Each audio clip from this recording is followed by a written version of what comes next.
Uno, dos, tres, cuatro, cinco, cinco, seis. Welcome out everybody to another episode of the 7-Star DudeCast. Thank you for joining us. I am Retro Rob. I'm Josh. Just Josh. I always forget. You got it. I always forget my own nickname. It's cool. I'm just Josh. Nice. That was nice and smooth. That was nice and smooth. Way to go, guys. As always, hey, thanks for joining us, guys. Thanks for listening. Glad to have you with us. And joining us for episode 5 of the 7-Star DudeCast is a man that I had the privilege of meeting not too long ago at the Portland Retro Gaming Expo. If you frequent Atari Age or some other sites, you may know him as Recycled Gamer. But here, we're just gonna call him Chuck. How's it going, Chuck? Going great. Thanks for having me. Hey, no problem, man. It's good to have you. We were talking a little bit earlier today, and you mentioned that you're finally starting to feel like you're recuperating after that long, crazy weekend at the Retro Gaming Expo. Yeah, it was pretty brutal. I as much as I do organizing, I'm also a lot of the physical labor. So it kind of wears on you after a full weekend of retro gaming awesomeness. Absolutely. I remember, when I very first walked in, you guys were, just starting to get set up, and I could tell, things were getting crazy. People were trying to get stuff done, and it's a lot of work, it looks like, that goes into that thing. But I told you in person, but I just want to say again that an amazing event, and, like I said, we went to PAX. PAX was great, but there was just something very special about the Portland Retro Gaming Expo, and just can't say enough good things about it. It's a really awesome event that people need to check out. Well, I appreciate hearing that. And I do remember, I believe you walked in on me in probably not one of my finest moments in the show, having a little mental breakdown. And but there's some highs and some lows, and I think it was all uphill from there. Yeah, I mean, I can't imagine the work and just the stress that goes into making that thing happen. But you guys did a great job. It was really cool. Thank you. Yeah, and so thanks for joining us. And Josh, Pontus, I like to usually ask you guys how you're doing and what you guys have been up to, but I have a feeling I'm going to get the same answer that I usually get. No, dude, I prepared a new answer. Wait, you've been doing something? I have been playing Rock Band online. Yeah, you've been playing Rock Band online? Rock Band 3. I didn't even know I could play it online with other people. And everybody picks Avenged Sevenfold, so my leg hurts. Oh, so much sweet double bass. Yeah, for those of you that don't know, they use a lot of double bass. So I don't have a double bass pedal on my set that I have set up for my Rock Band, and so I have to use one leg. So basically what you're telling me is next time I see you, you're going to have one regular-sized calf and one monstrously distorted calf? Exactly, yes. That's disgusting. Excellent. Pontus, how are you, my friend? I'm good, man. I've been having some free days this week, so I've been watching a ton of movies. Well done, sir. Yeah, it's like that's the height of my week, pretty much. Hey, best movie that you've seen in the last week. Go. Oof. Dude, I've been watching so much Tarantino, and I've been watching so many classics. How am I supposed to pick one? Hey, you know what? If you just say Tarantino, that's good enough for me. Okay. At least you've been watching something quality. That's excellent. The thing is that I probably watched the most low-quality Tarantino as well, but it's just awesome. From Dusk Till Dawn. Oh, you know what? I've never actually seen From Dusk Till Dawn. Oh yeah, it's so crappily awesome. Oh, man. Okay, awesome. Well, hey, good to have you guys along with us for this episode of the DudeCast. Thanks for listening, as I said. And, hey, why don't we just move straight into Paperboy?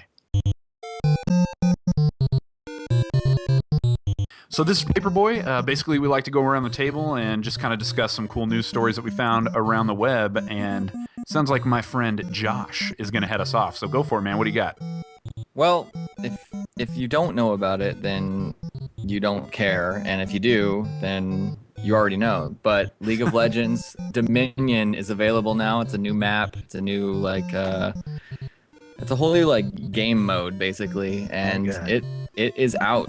They had a very short beta for it, I think maybe 3 or 4 days, and now it's out, and it's great.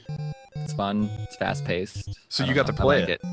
Yeah. Well, yeah. You saw it at PAX. We both saw it at PAX, and now it's out.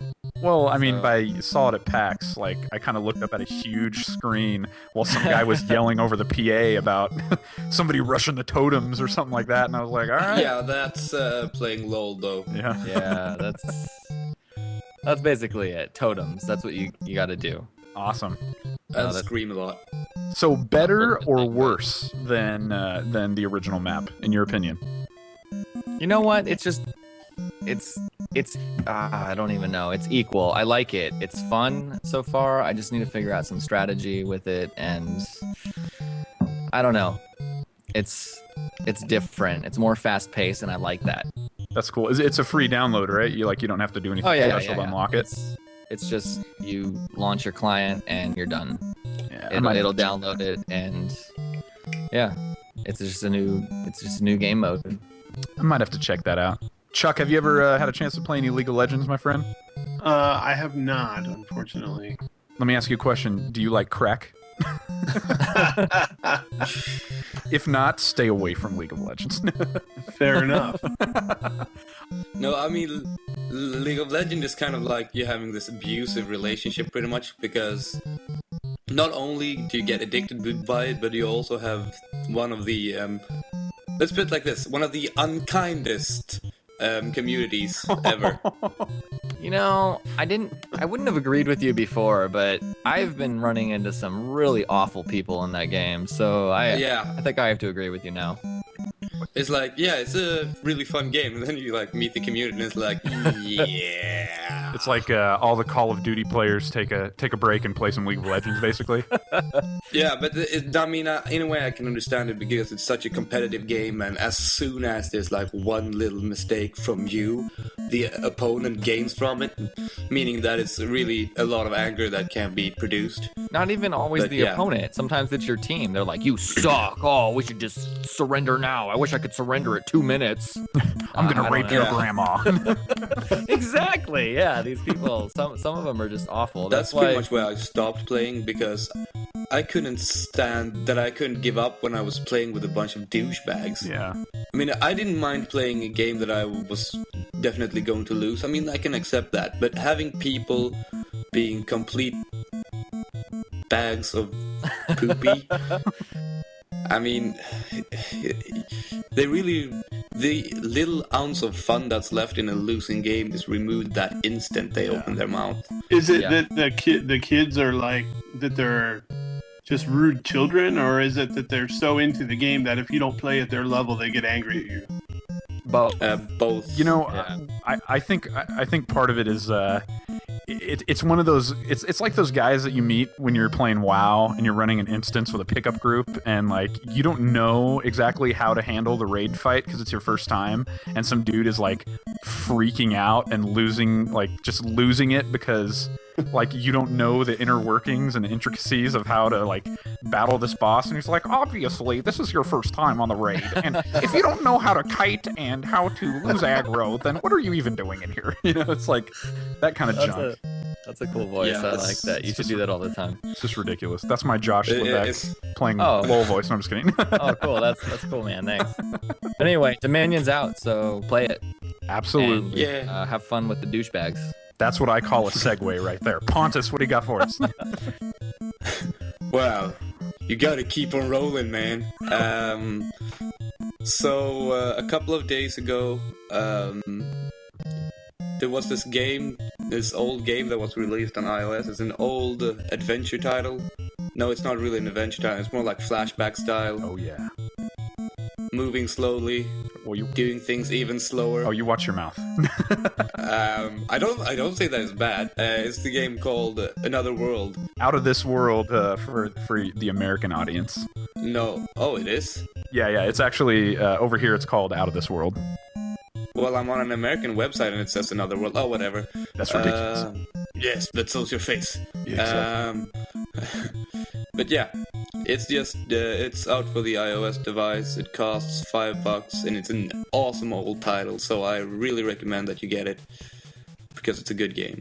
I'd be interested to check out the port and see how it plays, because you know, Out of This World, Another World, whatever you want to call it, just like Flashback, even with a controller at times, some of the platforming is difficult, and so playing it on an iPhone or an iPad, I imagine, is just ups the ante a little bit. I don't know about that. I also kind of want to see how they've done the new style, because they've obviously upgraded the graphics, and they've done it in a kind of cool, like kind of it looks like a living Picasso painting pretty much.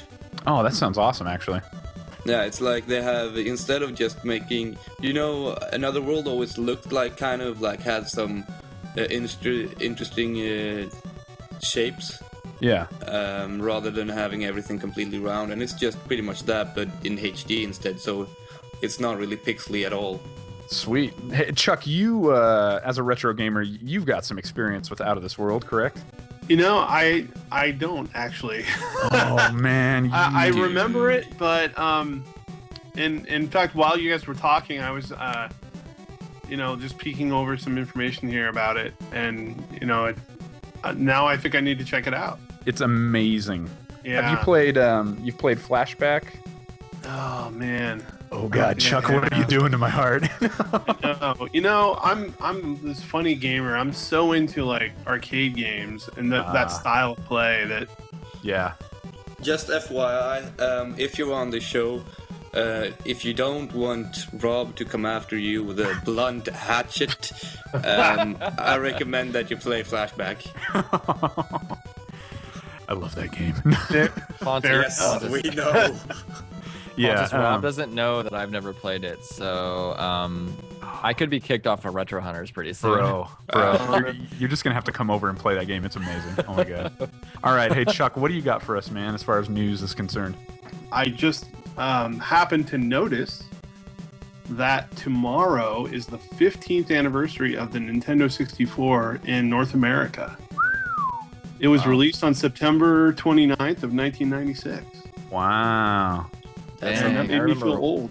I remember wanting one of those so bad. It took me a couple years to get one. Yeah. Yeah, 64 is quite a nice platform, actually. Got Dude, some great memories from that. I remember rented them sitting from Blockbuster. Yeah, I remember like sitting in my living room with one of my buddies, and my birthday was coming up, and I had told my mom for my birthday I wanted a PlayStation so bad with Resident Evil. And she was like, I don't know, we'll see. And I was telling my buddy, I was like, she's gonna get it on my birthday. We're gonna be playing PlayStation, sucker. And then, dude, birthday came. She got me an N64. I was so sad. Oh no. You were sad? You want to know something funny? Think now, how many N64 games do you remember fondly, and how many PlayStation games do you remember fondly? Exactly. And that's why I look back at that, and that was the memory that I had. But to this day, the N64 between the two has my heart. Absolutely. Yeah, it was amazing. I think the first game I got was Shadows of the Empire. Oh man, loved it. Good one. Well, the two launch titles for it in North America were Super Mario 64, and anyone know the other one? Sorry, don't live in North America. I think they were the launch title in Europe as well. It was Pilot Wing 64. It was a cool. I can blame on that. I was like 6 when it came out. So. Were you really? Oh man, I'm totally old. I'm 28. I'm only 12 years behind you. Yeah, that's not much. Rob here's a youngin'. So's Pontus. Well, dude, you're younger than you. I feel like the little kid here who needs like racing or something like that.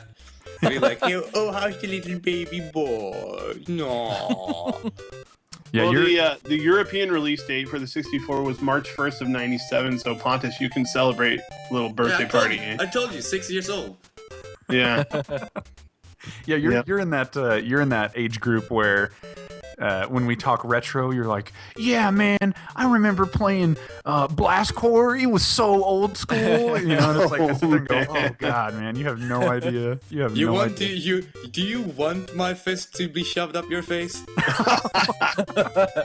You know what I remember from 1996 was I had just moved across the country. I'm from Ohio originally, and so I didn't have anything else to do but play video games and go to like thrift stores and look for video games. And I remember going into an electronics boutique in the mall in this little town I had moved into, and looking in the store, all along the tops of the shelves, all around the whole perimeter of the store, were Virtual Boys that were marked down to like $20 a piece. Oh gosh. Because they were just, at that point they were just blowing them out because they had failed and went down. I love to that games. failed console. Oh, I love it. I have one within feet of me right now. What's that, a Virtual Boy? Yeah, literally Oh, 6 awesome. feet within my grasp. I could grab my Virtual Boy. I had one that went, it was retail. I got one retail, and well, I was like what, 9 or something. But yeah, I convinced my mom to buy me one, and I still have it. It's great. I even bought a Nice. game for it recently on eBay. Teleroll Boxer. Yeah, that's the best one, I think. Josh loves the Virtual Nice. Boy so much that when he goes to sleep at night, instead of putting an eye shade, he just wears his Virtual Boy to bed. Nice. Oh man, that's like Nathan Barnett style. Yeah, straight up.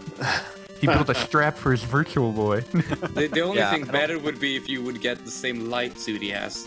Oh god. Yeah, I don't That think it'd be suit hard is to. so awesome though.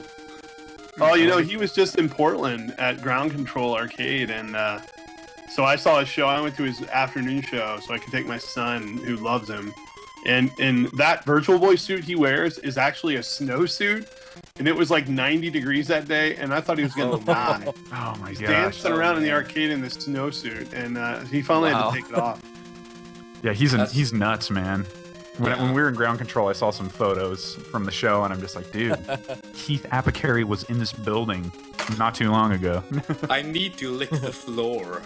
Oh, that's disgusting. All right, so to round out, because we got to get moving, to round out Paperboy, I have a story, and I'm going to file this under who cares, basically, who gives a crap.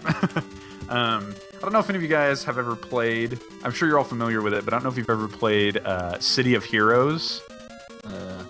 No, but I've heard of it. Yeah, it has officially gone completely subscription free. It is now completely free to play. It says, but there's optional side missions, extra power sets, costumes, and other stuff that can be purchased separately. And this one, for me, falls into the category of not only the worst MMO, but probably one of the worst games I have ever played. Wow. And with WoW going free to play up to level 20, it's an interesting way to bring in a new audience, get people to try it out, and hopefully gain an even larger audience and subscriber base. But City of Heroes, I'm just wondering, when are they going to give it up? Like, when are they just going to hang the hat? I'm surprised that you say that like it's the worst MMO you've ever played. I've never played it.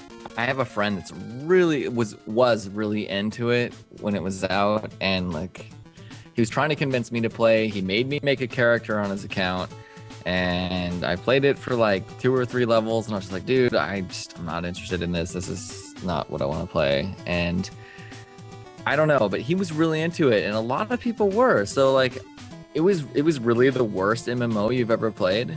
Dude, I'm telling you right now, like, I've played like Spiral Knights and some of these free-to-play ones on Steam, and I would gladly play. Dude, I would gladly play Star Wars Galaxies after the combat upgrade than play City of Heroes. It was terrible. It was the worst MMO that I've ever played in my life. So free to play. I could just go play it right now then. You could absolutely go punish yourself and with some City of Heroes right now if you wanted to. So enjoy that, my friend. So yeah, City of Heroes is now free. So if you need to waste some time or just feel like hurting yourself forever, go play some City of Heroes right now. There you go.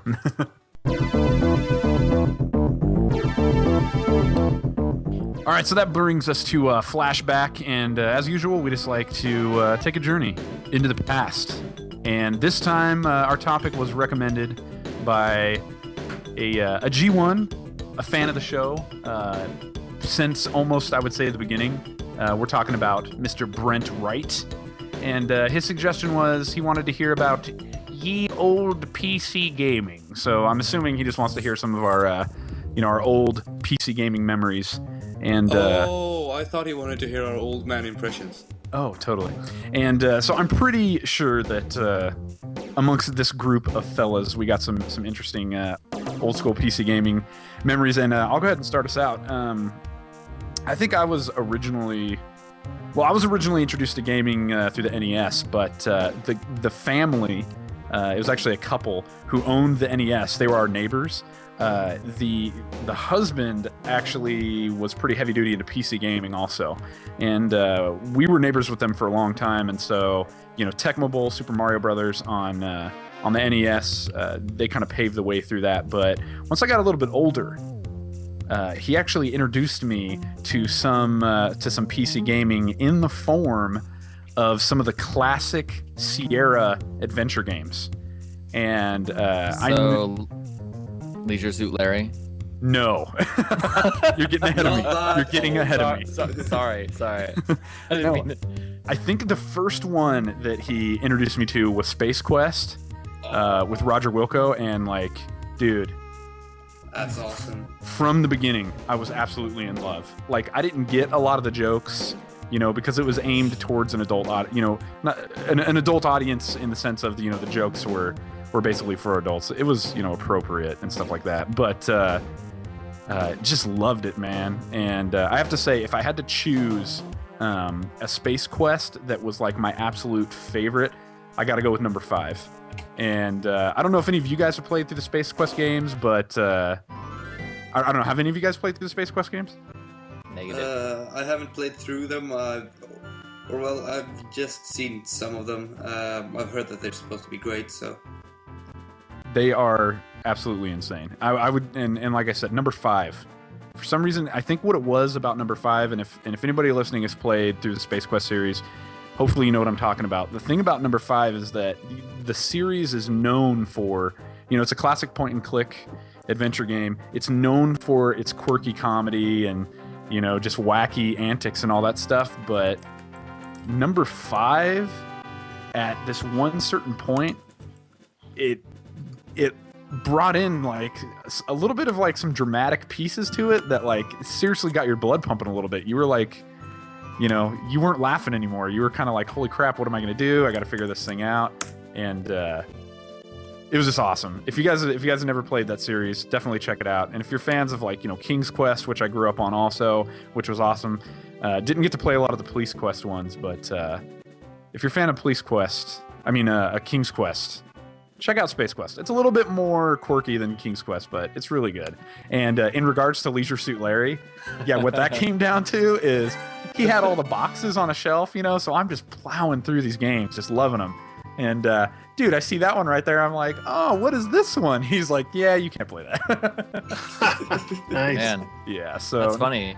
Never got to play the Leisure Suit Larry series, but So that was my first PC game. I went over to a friend's house. His name was Tommy. I was in 8th grade. It was 1996 or 7, I think. And yeah, he showed me this game, and I was like, "What the hell is this?" And it was stupid. It was stupid, is what it was, and we couldn't figure it out. We couldn't get very far. But yeah, after that, I used to go visit my dad when I hit 14 or whatever, 13, 14 years old. I'd visit my dad every summer, and I'd play Doom, I'd play Daggerfall, Arena, some awesome games. And then, I don't know, I finally got a computer when I was 16 or so, sophomore year in high school. I met this guy named Adam, and we're still friends to this day. And I got a 386 from somewhere, I don't know. And I used to play BOEP, the best of Microsoft Entertainment Pack. I loved that. Oh my God. Ski free. It had ski free. Oh my Dude. God. You get so far and a Yeti starts chasing you. What kind of game does that? That's awesome. Actually, I played that game I found it online like just like a couple of months ago, and then I realized like how you're supposed to play the game. The Yeti comes after you've gone through the goal, and the thing is that there's like no goal posts, and I didn't realize that when I was a kid. So we just were like trying to get as far as possible without getting eaten by the Yeti, and we were like, "You can't win in this game." I think Ski Free can be coined as the very first survival horror game ever made. I like it. I don't know if it came before Sweet Home, but I think it's running neck and neck. That's actually not true though. It's actually quite a new game. I think Pac-Man was before. Oh, okay, sweet. Survival horror. You're being chased by ghosts, man. That's awesome. Anyway, all I remember from Ski Free is the Yeti, and then I remember like there's a little dog running around, and if you run into him, he takes a dump, right? Yep. What? I don't think I ever did that. Yeah, the dog is walking around, and if you slam into him, there's like a puddle of diarrhea around him or something. It's so. That's the way I like it. It was ridiculous. Oh man. Yeah, so I played that a lot, and then I finally got my own computer, and Pentium 1s were out by then, but I still had a 333, a 33 megahertz, and I could, there was a turbo button on the front, so it was actually 25 megahertz, unless I hit the turbo button, then it was 33. But man. at Kmart, the store Kmart, I found the game NASCAR and Command and Conquer, and those were my first purchased PC games. It was amazing. Then my dad sent me Daggerfall when I finally got like a 133 Pentium, and it was good. I have some really good early memories of PC gaming. God, I hated Command and Conquer. Oh my gosh. What? I'm not a big Of course real. you did. You hate things that are popular and people love. That's what it is. I hate rainbows and puppies and God. No. I know what it was. Rob saw the cover, and then he didn't like the game. Shut up. I'm just not a big fan of real-time strategy. What can I say? You're probably. I prefer turn-based strategy. So in your face. Yeah, you just don't. You're just too slow to make. No, real time. I'm cold and calculating. Yeah, you're just too slow to play. Yeah, shut up. So if anybody cares, after that, I ended up going to LAN parties where we had to use coax cable and BNC car or BNC. And you started to smell real funky. We played Quake and then Grand Theft Auto, the first one, and then Grand Theft Auto 2 and Quake 3. Quake 2 would make more sense. GTA I don't 2, know. that's such a good game. Your PC catalog was so much more vast than mine. Yeah, once I hit C mode, I hate to say it, I kind of ditched consoles for it for a while. How dare you? You've seen the light and you've returned. That's what matters, my friend. Yeah. That's what matters. As long as you regret your mistakes. Okay, so Pontus, what do you got for us, man? Oh man. Take us for a ride. Here's the deal. I don't know if you have any knowledge of this, being American and all that. No, Oh my God. but actually, as Europeans, Europe has never been a big console market, but we have always been a really big computer market when it comes to games. So over here, pretty much gaming on PC was kind of the norm. So I have like tons and tons of games that I don't even know the name of that I've played. I know that one of my earliest memories as a game that I played was probably CD Man, really old DOS game. We also have I actually played Outrun on PC as well. Really? That was so crappy. I just remember that I was so frustrated with that game and I just wanted to smash it into pieces. I think the first time I played Outrun was on the Master System, actually. On the Master? Dude! What? I don't even think I've ever actually seen a real Master System. I have a controller for it, but My cousin Josh used to have one. I want one. Yeah, it was Wrong, Josh. yeah, it was whatever. Chuck is face palming right now. I know I've got like 4 of them that I can see from where I'm sitting. Oh my god. Yeah, but when I grew up and got older, I especially I had a friend who had like some of the older DOS games, so I played like Duke Nukem with him, even though I wasn't supposed to at that age. I played a lot of Chaos Engine too, and I played like the old id games like Doom and Wolfenstein. Wolfenstein.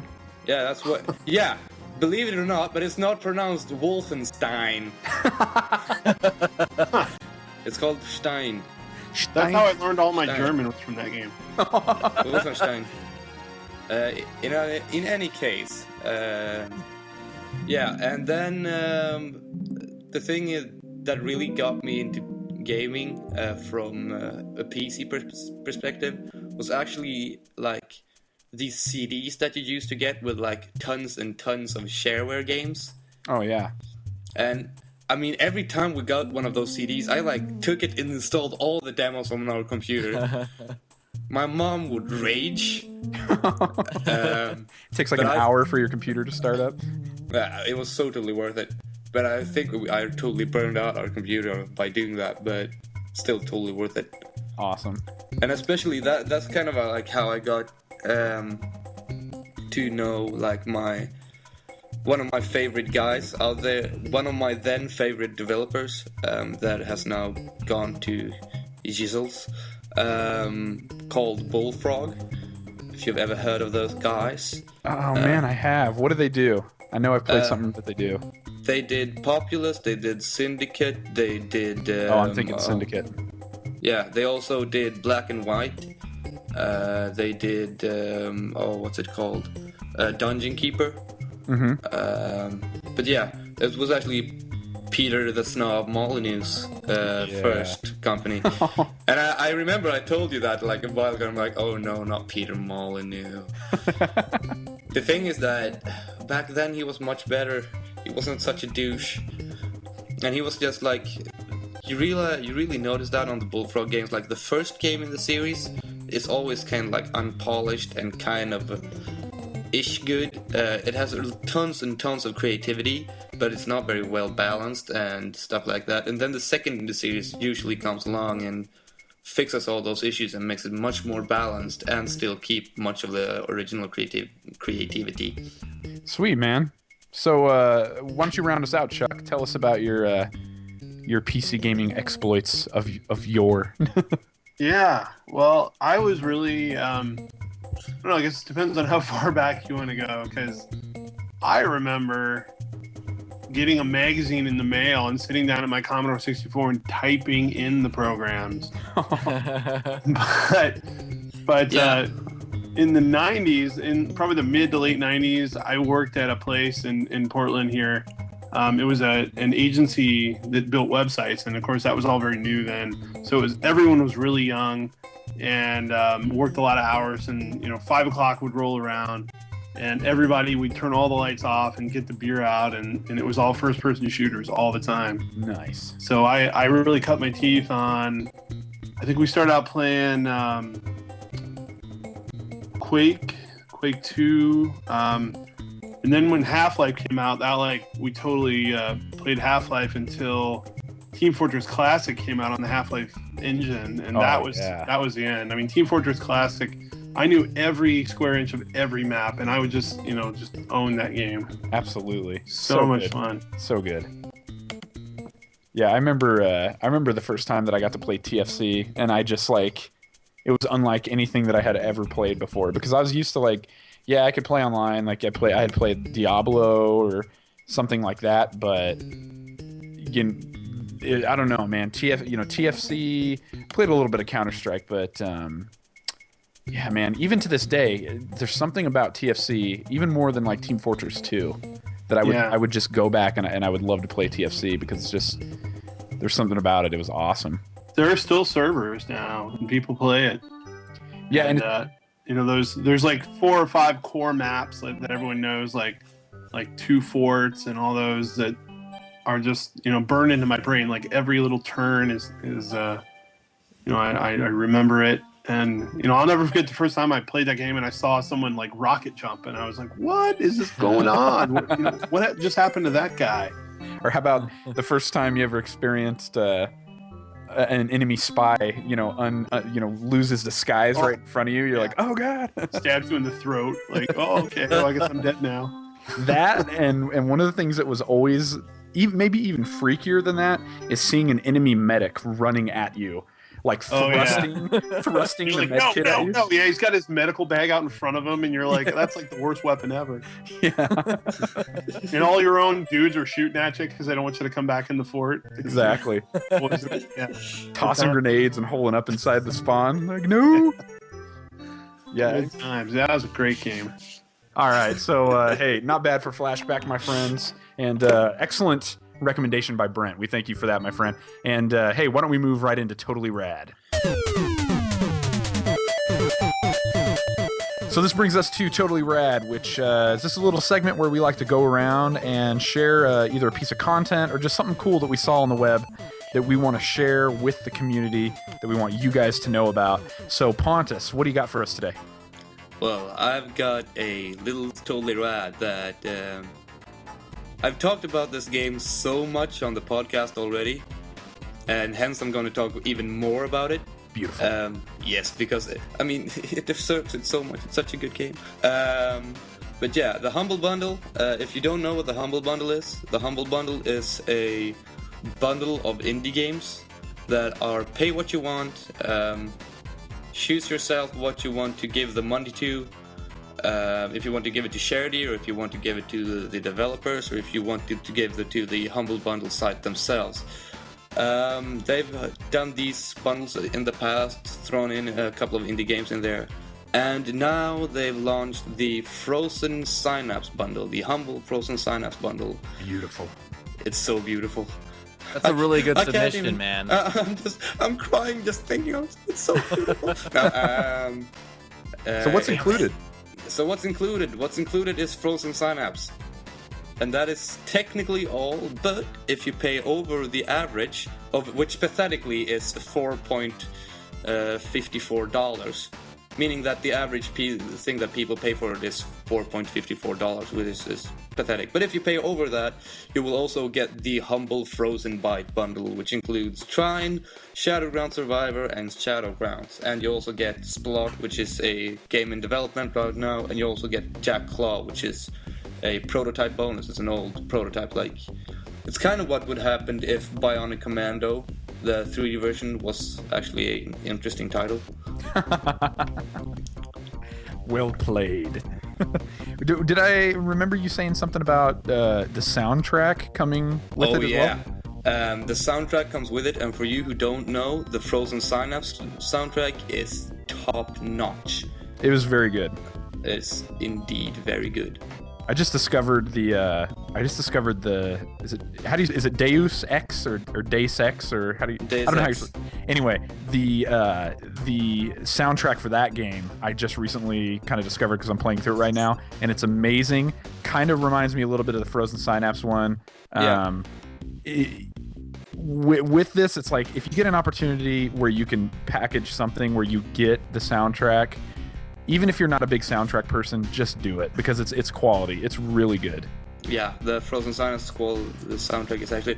I was like first when people said like, oh, it's so good, and I played the game, I was like, yeah, it's okay. And then I actually took a while and listened to it, and I was like realized that, dude, this is awesome. Yeah, it's pretty legit. It's pretty legit. It's too legit to quit. All right, hey Chuck, what do you got for us, man? What do I have? I stumbled across this earlier today, and I've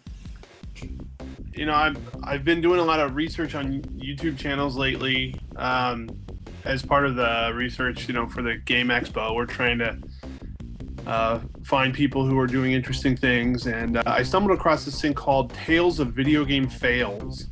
And I think it's pretty new, but the YouTube channel is this guy. His YouTube channel is called Jesse Andrew Bishop. I guess that's his name.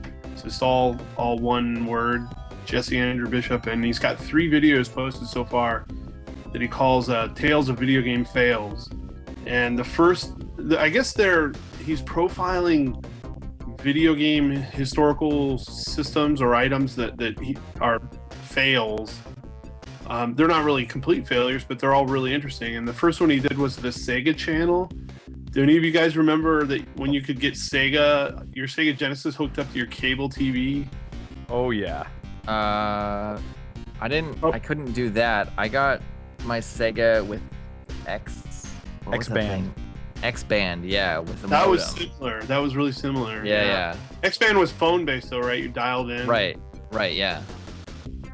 Some markets had this thing called the Sega Channel where you would plug this device into your Genesis and you hook the cable wire to it and in like a big power brick, and then you turn it on and you could download, I think it was like up to 50 games a month you could download and play.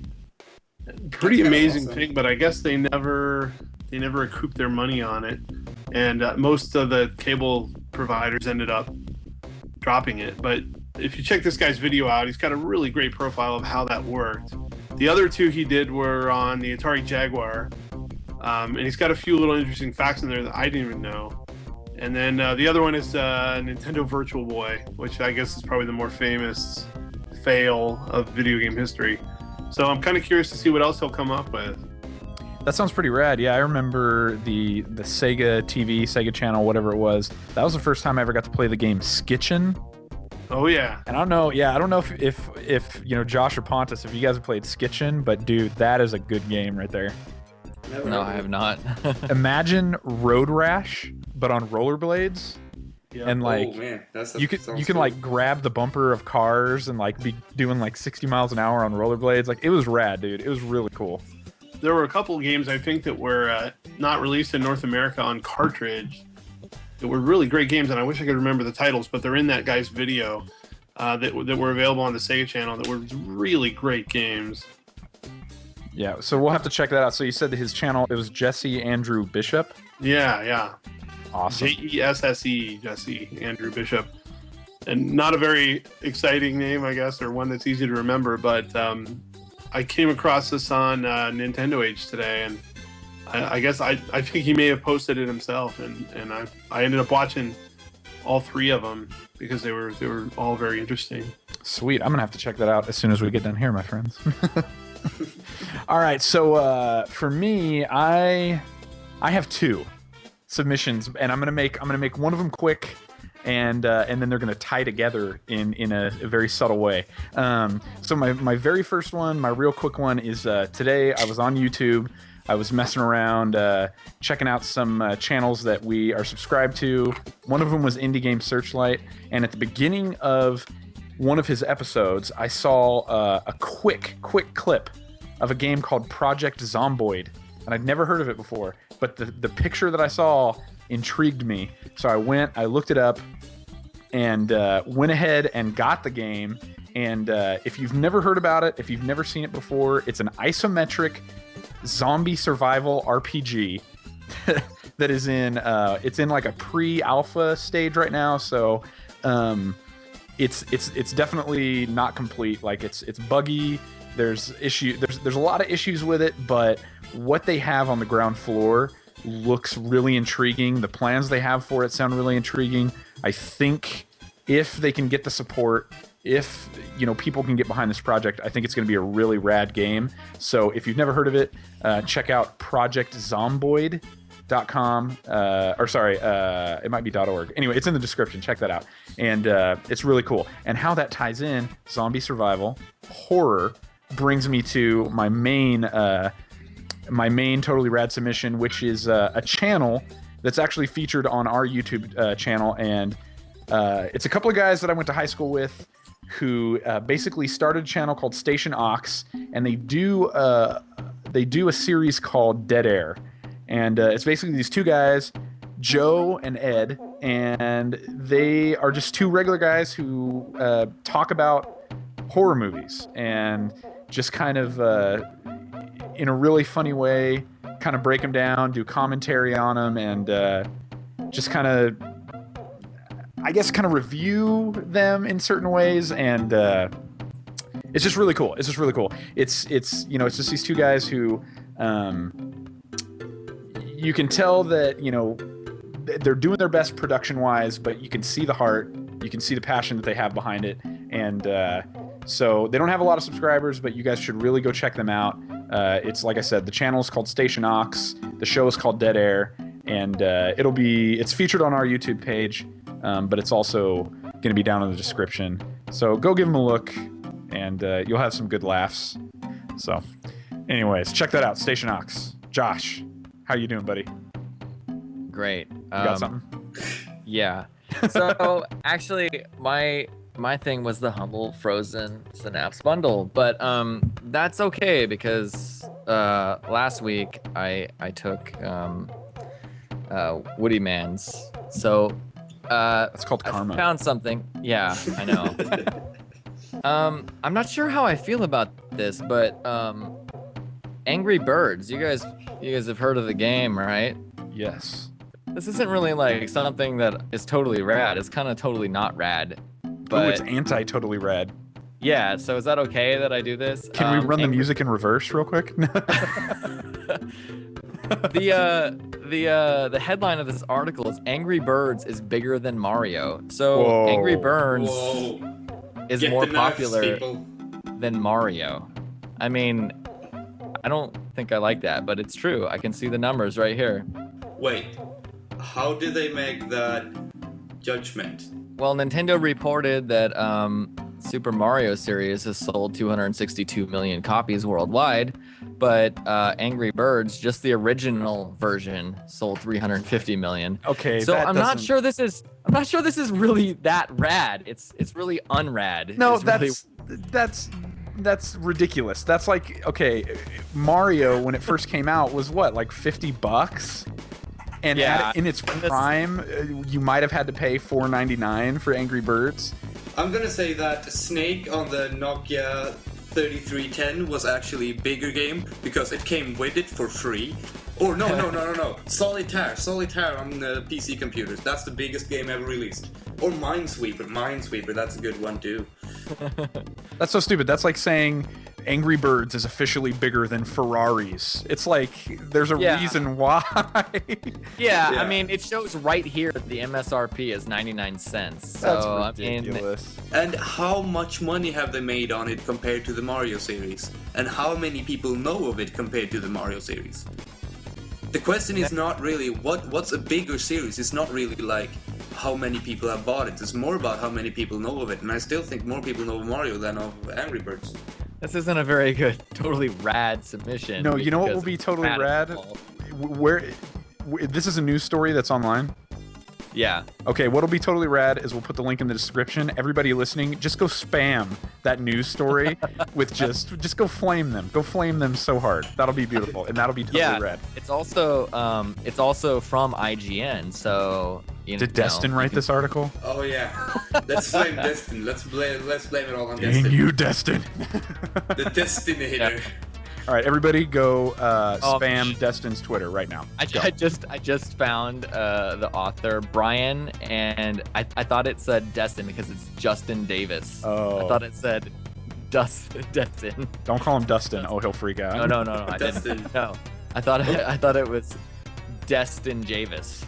Destin Javis. Yeah, I can be dyslexic sometimes. I don't know. Awesome. Well, hey, dude, way to end totally rad on the lowest note possible. Good job. I know. I'm sorry. Poor Mario. Man, Mario, Luigi, Princess Peach. I am very sorry. I love you guys. All right, and so that brings us to our question of the week. And I kind of teased on Twitter that the question of the week that we choose is going to receive a prize. Oh yeah. And Pontus, you want to tease that a little bit? Okay, I'm gonna tease that a little bit. The question of this week is going to win a fine prize of the Frozen Synapse Bundle. Oh my gosh. Included with the Frozen Byte Bundle, meaning that you will get 4 games and 2 other games that are kind of like, one of it is a pre-order bonus and the other one is just a prototype. But 4 games that are completely awesome. Excellent. So, yeah, if you're down to win a prize, then you need to be submitting a question of the week every week. So this is going to be interesting because how do you deliver how do you deliver a prize like that to somebody who's busy covering wars? We're going with a question from Mr. Frank West himself. And what he had to ask was, with Syndicate and XCOM in mind, which classic games would you like to see ruined with modern gaming formulas? So apparently what he's referring to is the fact that these companies are taking these old school, awesome, isometric RPG tactical games like XCOM, like the original Syndicate, and they're rebooting them basically as first-person shooters. So what do you guys think? You know what I would like to see? I would like to see Metroid, like where you took Samus and made it just a monologuing and oh, Shut up. First of all, the whole deal with the idiotic idea that you should make XCOM and Syndicate a first-person shooter. The first problem with doing that, let's start with the XCOM. It defined an entire genre of PC tactical games. It created this cyberpunk fan base that was just huge, and everything about it was so great. And then someone came with the idea now that, wait, tactical games don't sell anymore. Let's make a FPS game that is called XCOM. If tactical games don't sell anymore, why, for the love of God, are you making an XCOM game? So you are completely opposed. Well, yes. I mean, I don't get it. I mean, if they want to make a good FPS, whatever, sure, do that. But why do they need to slap the XCOM brand on it? I don't get it. Yeah. It's not an Money. XCOM game. The thing is, make money. but they won't make very much money of it because XCOM is such a niche game. I mean, they have a fan base, a small fan base right now, and they're not gonna buy that game. They're just flaming it. So, Chuck, Josh, what do you guys think? Do you even know what we're talking about? I've never played either of those games, so But it's just the idea. I mean, we can even just talk about the idea of taking a game that it had a very defined genre that it belonged to, and taking it and rebooting it in a completely different genre, possibly with the idea that you're basically doing it to slap the name on it to make some money. What do you guys think? last week we talked about Rescue Rangers. Now, if if they made a first-person shooter out of that, I would be pissed. All right, I don't think it would work, and that would be horrible. So Good there example, you go. good That's example. You would be the first person to run out and get it. I would get it and then hate it. You would be firing apples and picking up flower tokens for days. I'm like, I don't know. I think I'm any like, game could benefit from becoming a first-person shooter. Yeah, obviously, all games become better by becoming first-person shooters. No way. If you were Dale running around in a Hawaiian shirt in a tropical setting. Oh wait, never mind. That's a game already. Far Cry. Except for you're not a chipmunk. I like to pretend that I am while I'm playing Far Cry. Yeah, I mean, I just duck the whole time, so I'm shorter than all the humans. One of the things that I feel when it comes to this is people who are not familiar with these franchises don't think that we're I hate change, it's the worst thing ever. That's not it. The problem is that you're taking something and you're just making it a marketing product more than just actually making a good game. I mean, slapping the XCOM name on that, I mean, you're not trying to make an XCOM game, you're trying to make just a ton of money that you won't even get. Well, I was thinking kind of long and hard about this, and maybe I'm coming from a completely different angle on this, but I agree that it's an ugly thing to take something so beloved, as XCOM, and basically, rape its memory and slap this label on it in the name of money. Just trying to turn a profit. Yeah, I agree with that. My only thing that I think back to is I wonder, was there a bit of the same sort of idea when it came to taking all the Mario characters and putting them in a racing game? A la Mario Kart. No, I think that was actually more of a spin-off game. Because here's the difference. If it would be called XCOM the First Person Experience, then sure, yeah. But I mean, it was much more of a spin-off title. There was a period in time where Nintendo didn't have the respect for their own intellectual property. I don't know if you guys remember a few games released on the CDI platform. Yeah. The Zelda games and the Mario games.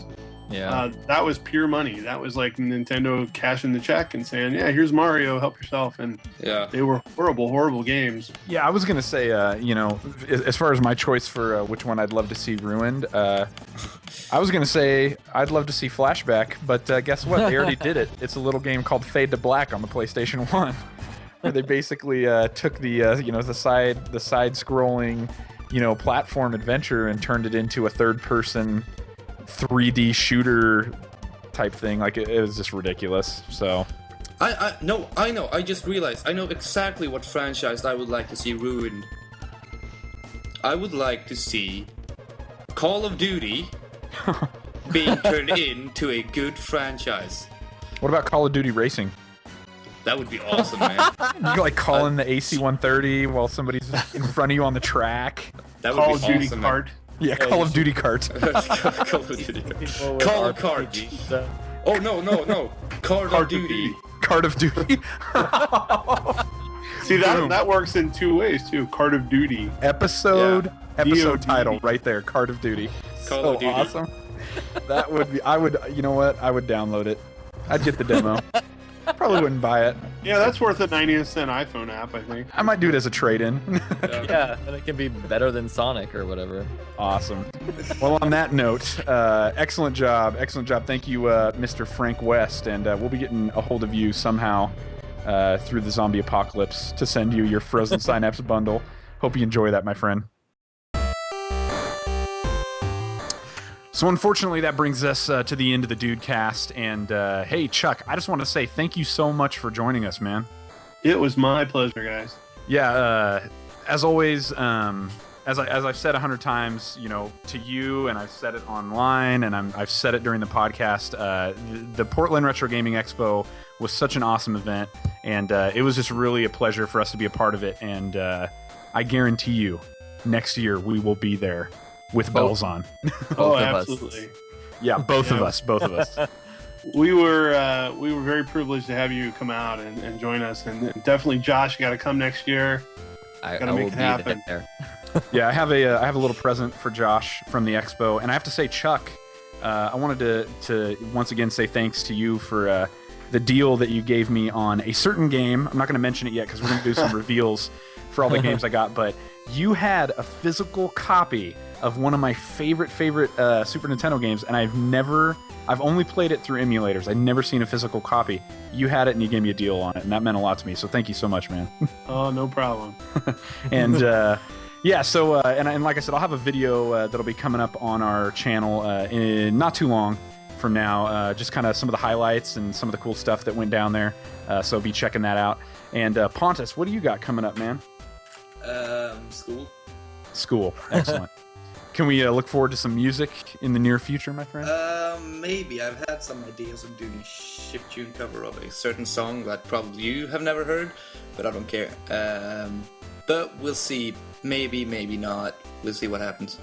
Awesome. Everybody right now, go to Spelling Failure Music on YouTube and spam his channel with requests. Do it. Go. No, instead go to IGN and spam up. Yeah, there's going to be a lot of spam from this podcast. And Josh... And then go to Rob's channel.